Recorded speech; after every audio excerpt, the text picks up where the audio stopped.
Welcome to the School Mental Health Minute. This is a weekly webcast that focuses on mental health and school issues for children and adolescents. We'll highlight some of the newest research findings and translate the impact and implications of these findings. All this in a couple of minutes.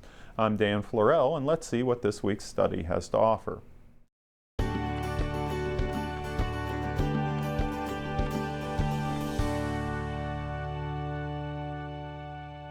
We're featuring a journal article this week titled, "How Often Are Teens Arrested for Sexting? Data from a National Sample of Police Cases."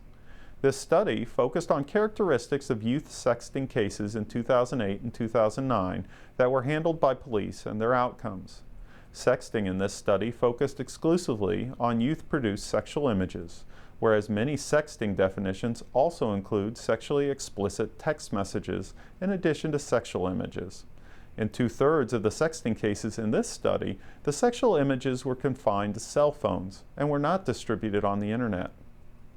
The authors divided the sexting cases into 3 areas. The 2 regarding just adolescents were aggravated youth-only cases and experimental cases. In aggravated youth cases, there was intent to harm through actions like blackmail and extortion, or reckless misuse, such as distributing the images without the knowledge of the minor. When these type of cases occurred, police arrested the youth 36% of the time. In experimental cases, there's neither intent to harm nor reckless misuse. Most cases grow out of adolescent flirting, experimentation with sex, and trying to get attention from peers. The police arrested only 18% of those involved in experimental sexting.